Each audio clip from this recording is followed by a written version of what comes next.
After I dropped my where to invest 1 million naira video, one question kept showing up in the comments, in my DMs, on Instagram, everywhere. People wanted to know about the NASD, the unlisted market, the stocks you cannot find on your regular stockbroking apps. Question like, is this thing even real? Is it regulated? Can ordinary Nigerians actually invest there? Or is this one of those markets that's only for insiders? So today we are going to bring down the curtain and go all in on the NASD. But before I explain what it is, I want to show you something first. And I also want you to keep one question in the back of your mind throughout this video, which is, why would a successful company choose not to list on the Nigerian exchange? We'll come back to this very question later. But first, let's look at the numbers that started this conversation. Take Okitipupa Oil Palm. At the beginning of 2025, one share of this company was trading at just 35 naira 99 kobo. By December, it was worth 234 naira 60 kobo. That's a return of almost 552% in a single year. Not on the Nigerian exchange, on NASD. Then there's NASD PLC itself, the company that operates the exchange.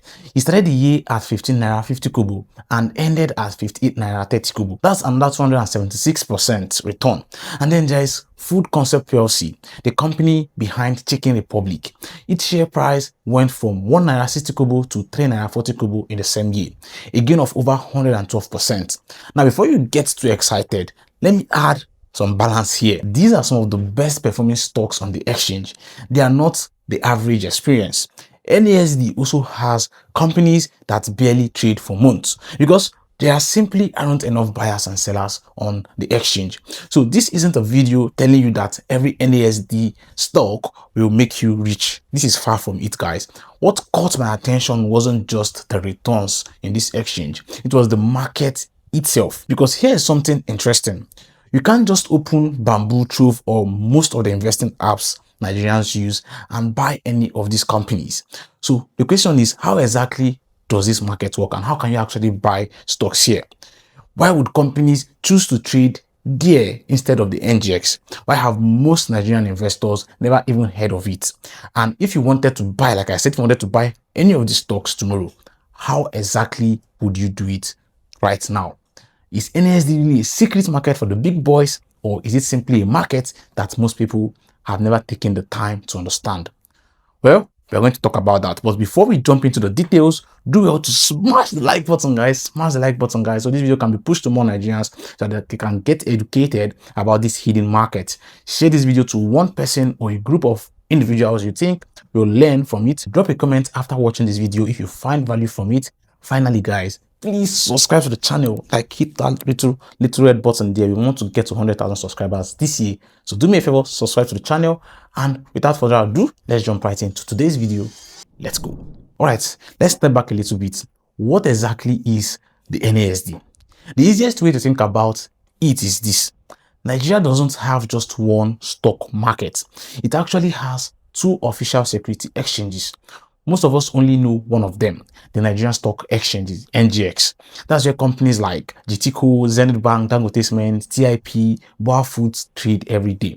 But sitting quietly beside it is another exchange that most people or most investors have never paid attention to.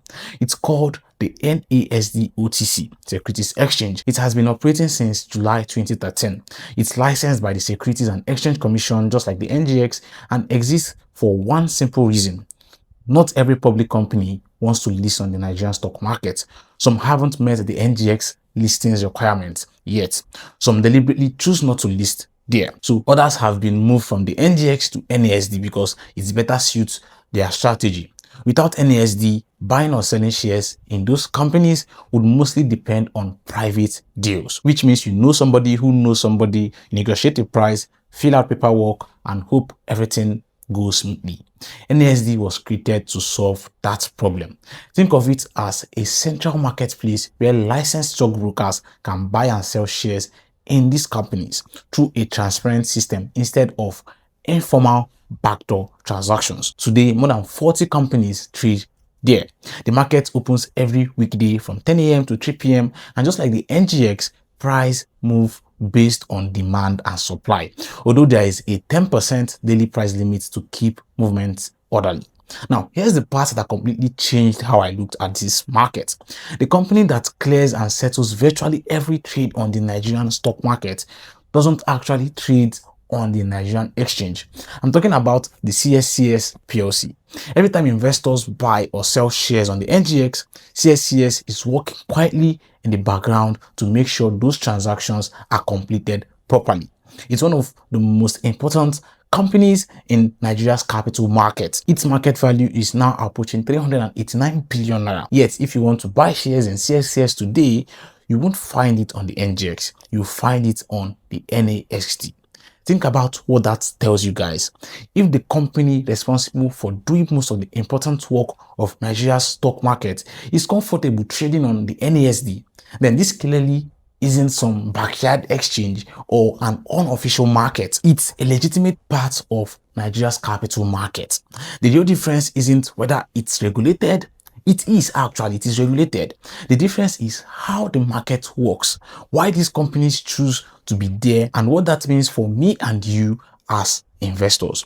And that's where things starts to get really interesting. Now, remember the question I asked you to keep in the back of your mind at the beginning of this video, which is, why would a successful company choose not to list on the Nigerian exchange? Because if we are being honest, most of us have been conditioned to think that the NGX is the final destination, that every serious company should want to be there. But once you start digging into it, you realize that that's not always true. The answer depends on the company. For some businesses, it comes down to cost. Listing on the NGX isn't a one-time exercise. There are legal fees, advisory fees, sponsorship fees, ongoing reporting requirements, corporate governance obligations, and continuous compliance costs that don't disappear after listing. For a smaller company or even a profitable one that wants to keep those costs pretty much low, that's a serious consideration. For others, it's all about flexibility. The NASD gives companies access to a formal market where investors can buy and sell their shares, but with a lighter regulatory and reporting burden than the NGX. That can be attractive if management wants to focus on growing the business instead of meeting every requirement that comes with a main board listing. And then there is another reason that doesn't get talked about enough: control. On a major exchange, your company is under the spotlight every single day. Either a content creator is talking about your company or media is talking about your company. You're on the spotlight. You need to drop quarterly reports. Analysts have expectations, media attention, pressure from shareholders. For some founders and major shareholders, that's exactly what they want.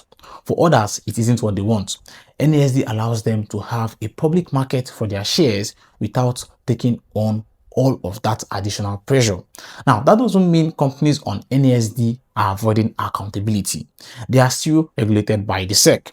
They are still required to make disclosures. The reporting requirements are simply different from those on the NGX. Then there are companies that see NASD as a stepping stone, a place to build trading history, broaden their shareholder base, and eventually move to the Nigerian exchange when the timing makes sense. In fact, that's exactly what happened with NGX Group itself. Before it became a listed company on the Nigerian exchange, it first traded on the NASD after demutualization. And on the flip side, you have also seen companies deliberately move in the opposite direction.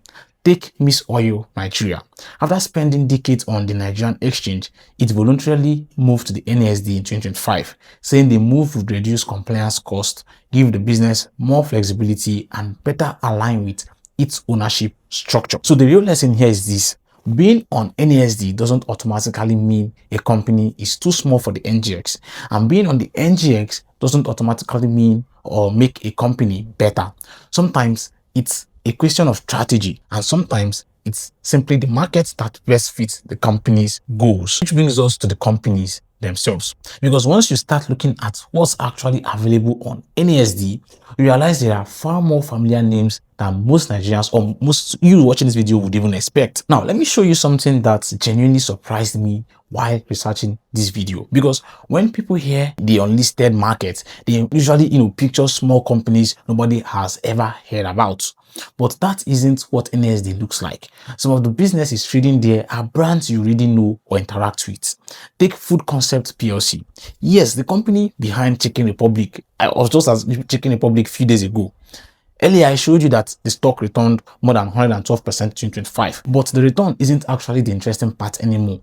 The interesting part is that millions of Nigerians eat at Chicken Republic every year. There are high chances you watching this video, let me know in the comment section if you have eaten at Chicken Republic, recently. And if the answer is yes, there are high chances that you don't even know that you can actually own part of the business, not on the NGX, on the NASD. Then there is CSCS PLC. We have already talked about the role it plays behind the scenes, settling transaction for both the NGX and NASD. But here's another detail. CSCS has been on NASD since the exchange launched back in 2013. So they have been like old takers. So for more than 2 decades, investors who knew where to look have been able to own shares in one of the most important pieces of Nigeria's financial infrastructure. And even in 2025, the stock still returned over 72%. Now, if you go through the full list of companies on NASD, you'll find businesses from completely different industries. Talking about real estate, financial services, manufacturing, energy, agriculture, name it. The point is that NASD isn't built around one type of company. It's simply another part of Nigeria's capital market that most retail investors rarely pay attention to. And I think that's the biggest surprise. Not that these companies do not exist, but that they have been sitting there for years, hiding in plain sight, while most of us only looked at one side of the market. I know you're already getting pumped up. Micah, how do I actually invest in this market? Well, I had the opportunity to have a quick call with my stockbroker, the broker which I used to perform transactions on the market and Korea securities, about the NASD, and ask them how can someone actually, be able to invest in the NASD. You can listen to the quick call. So I'm calling in regards to the NASD, right? It's a market that people are not really aware about. So I'm curious to if Korea, actually helps people invest in the NASD. Like if you guys have the license here. There's a lot of stocks are currently on NASD that have been an eye opener, and the market is actually doing well as well. So we trade NASD. Yeah. If I wanted to invest in the NASD, I have to open another account. How does that work? Okay, so you don't have to open another account if you have the NGS account. That's but because it's an OTC market, over the counter trade, you don't have you can't trade it yourself as a client. You have to give your broker to trade for you on the NASD platform. What is one big misconception about that market, and why is it not as popular as the NGX? Okay, so when you're talking about the NGX and the NS, there's a lot of difference because the NGX is well regulated in terms of there's a buyer, there's a seller side, you can always match it, and there's liquidity. And some people don't actually know the right stocks to pick, and because attention of a lot of people and clients on NGX. Yeah. And not on NASD. And because NASD market is the same way with NGS, it functions as a function of supply and demand. Yeah. So the demand on the NASD is not much, but notwithstanding, people are still cashing out and they're making good profits out of the market. Okay. So, if someone watching this video now wants to get started in investing, in the NGX and in the NASD, how would you, how does Korea come in? I'm curious. So we can always get that. The person can go to our online or reach out to any of our representatives. They fill the form. If they don't have a CSS before, we open a new one for them. But if they have, we can make use of the existing CHN number to open a new one for them. And it's still the same thing because the benefit of using your existing CHN is the fact that you have a standard record. That CHN is unique to you as an individual. So it makes your stocks, alignment, and everything easier for future use. Okay. So with that, when you have your NGS, we can always just open the NASD for you, all the clients as well, and you can trade. And it's very simple because just a simple instruction and your trade is done. Okay. So they can contact you. If I can give them your number, right? You can give them my number, but anyone that reaches out to me, I will make sure that I direct them to the appropriate individual that will assist them. Sometimes it might be much. Is that something one person can handle? And then we have our customer service line online as well. And they can send an email. In fact, email is a very good option. They can send emails. At least that have a record of their information or communications all the time. Okay. I mean, thank you so much. I just wanted to know, the process of investing in NASD, and if it's something that you, my broker, can actually handle. So I really appreciate it. Thank you so much. So guys, you have heard it from the horse's mouth. To start investing in the NASD is pretty much quick.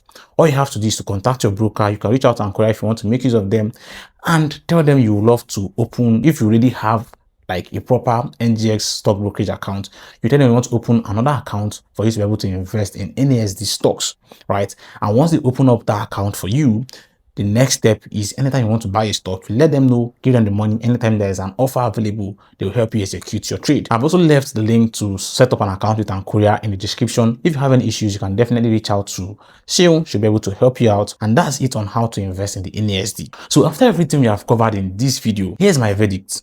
I don't think NASD is a market that everyone should rush into tomorrow morning. Yes, Okitipupa oil palm returned almost 552% in 2025. Yes, NASD PLC gained more than 205%. Yes, food concept returned 112%, but those were some of the biggest winners on the exchange. The NASD shares index itself gained about 19.9% in 2025. That tells you something important. Your jump isn't to chase the stock that already made 500%. Your job is to understand why it made 500% and whether those same conditions still exist. In Okitipupa's case, the share price wasn't moving for no reason. The palm oil sector was enjoying a strong rally even on the NGX, and the company profits almost doubled during the year. The market was simply repricing a business whose fundamentals had improved dramatically. And that's what investing is about. Buying a stock simply because someone posted a big percentage return online is something else entirely. The second thing to understand is that the biggest risk on NASD isn't necessarily finding a bad company. It's getting out when you want to. Some of the stocks on the exchange trade very infrequently. If you suddenly need your money back, you may have to wait for a buyer or accept a lower price than you originally planned.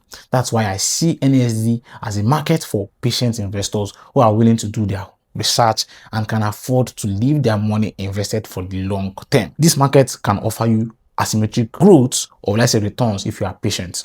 Personally, I don't own any NASD stock today, not because I think it's a bad market, or because I haven't yet completed the level of company by company research that would make me comfortable investing my own money in that place. When that changes, I'll definitely share it on the channel, and I think that's the biggest lesson from this entire video. The opportunity isn't necessarily finding a secret stock. Sometimes the opportunity is discovering a market everyone else ignored. Now I want to hear from you guys. Before watching this video, have you ever heard of the NASD before? And after everything we have covered today, is this a market you actually consider investing your money in? Let me know in the comment section. If you're already investing, let me know in the comment section. If you enjoy this kind of research-backed investing content, make sure you subscribe to the channel. Please guys, subscribe to the channel, because this is exactly what we do here every week. You can also join our WhatsApp channel using the link, description, and pinned comment, where I share market updates that never make it to these videos. Until next time, my colleagues, don't forget to stay sharp, stay safe, and like always, invest wisely. Deal.